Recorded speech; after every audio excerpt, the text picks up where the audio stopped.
Well, welcome to the Herb of the Week or Herb of the Week, however you like to say that word, with me, your host and instructor of the Botanical Medicine Study course, Stephanie Georgiev. Thanks to all who are tuning in and subscribing. I'm so enjoying the comments and emails. I'm trying to respond quicker, so patience to all who feel neglected, or better yet, resend your emails. Sometimes things get lost in the Ethernet, and I'm not a bot. If you would like a free introductory lesson for the class, I have a link in the program notes on how you can download a video and handouts and be the first on your block to have such things. Now, here we are in May. There's so many wonderful songs about May, and you've heard my personal favorite is a song from the Broadway show of Camelot. And that dates me because I call myself a mid-century maven. But I love May, mainly because it's one of the best months of the year in the Northern Hemisphere. It's not too hot, it's not too cold. Everything is new in terms of plants, and the stormy business of spring is over. And the flowers are blooming. And where I'm living, it is just gorgeous. The poppies are out and all sorts of flowers. I don't know what their names are just going crazy. We've had a lot of rain here, and it's really beautiful.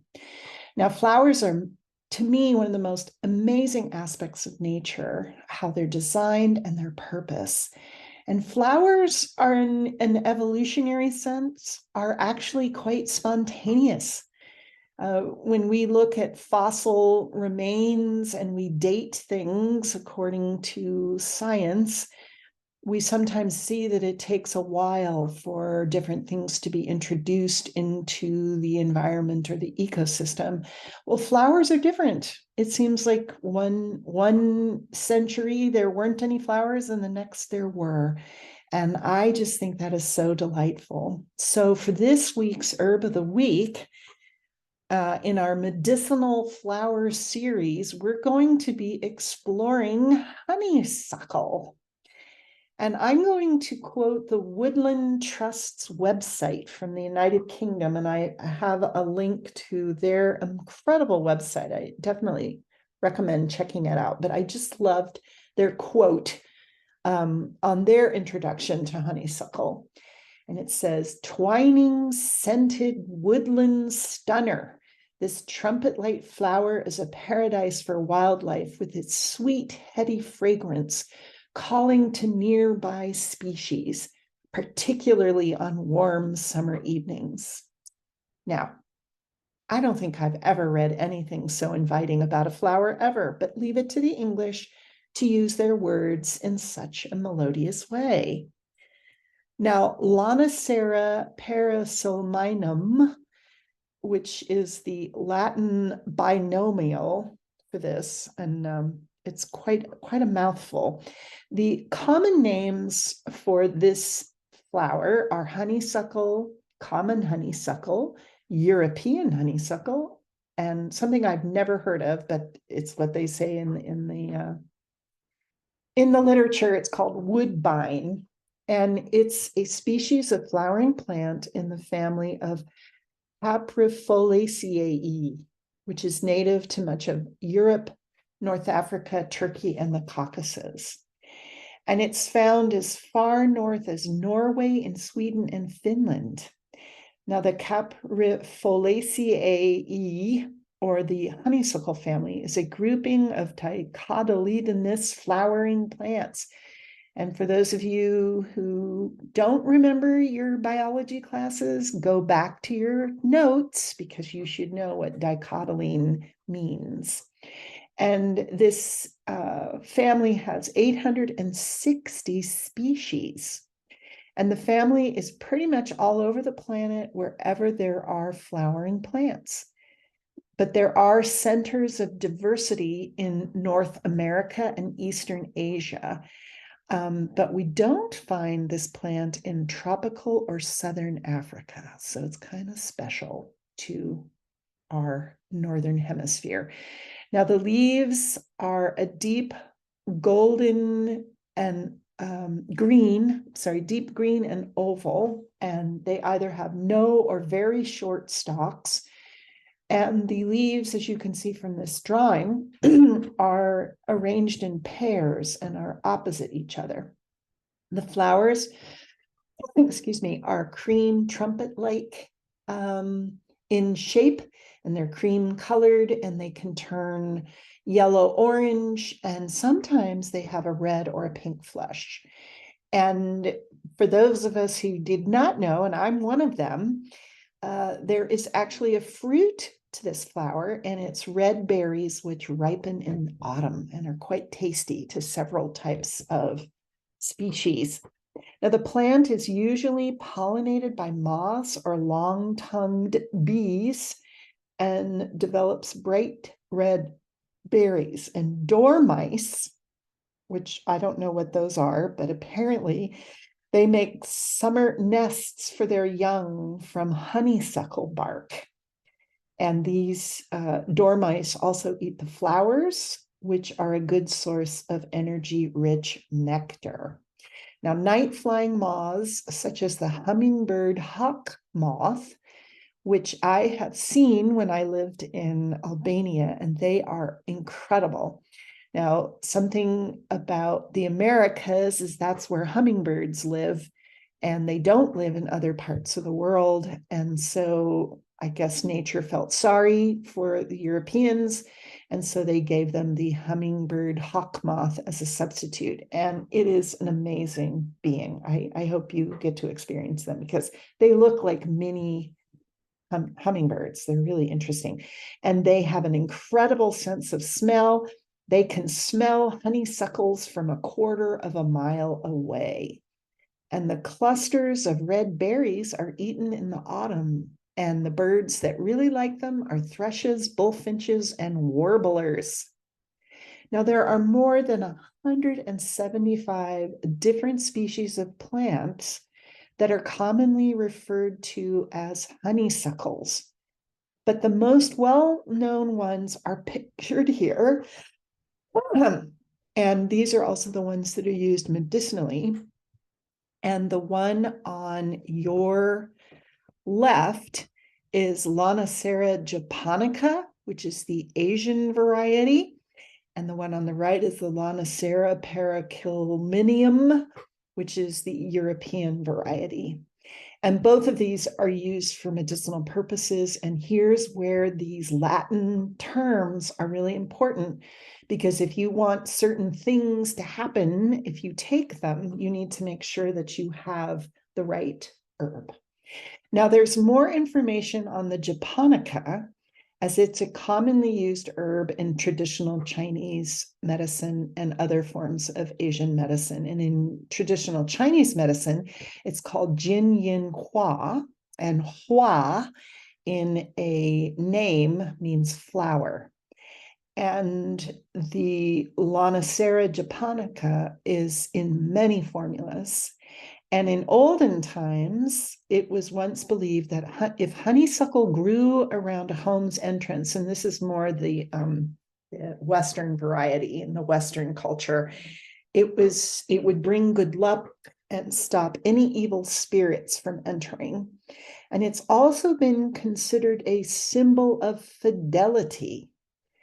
And being Victorians, they were really uptight people.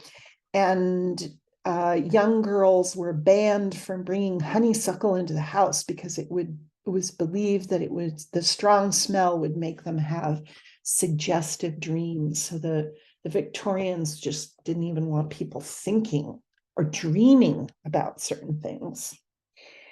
Now, the common honeysuckle has been a staple of European herbalism for centuries. It's mentioned in Gerard's Herbal and Culpeper's and in Salmon's Herbal, which is from 1710. Now, in our modern understanding of the common honeysuckle, it has the following properties. It's anti-inflammatory, it's antioxidant, it helps with digestion, it helps with skin health.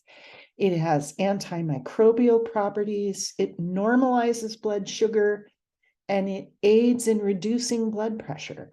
Now, you need to be careful if you're using this type of herb internally. If you are on any sort of medication that's involved in blood thinning, such as anticoagulants and antiplatelet drugs. So if you've had a stroke or a heart attack and they want to make sure that you don't have another one, they put you on these types of drugs. It's not a good idea to take honeysuckle internally because it will potentiate these drugs and make you bleed longer, which is not good. Now, in traditional Chinese medicine, the Japonica variety or Jinyin Hua is used widely. And in fact, it's in one of the most popular over-the-counter Chinese patent herbal formulas, and it's called Yin Chow.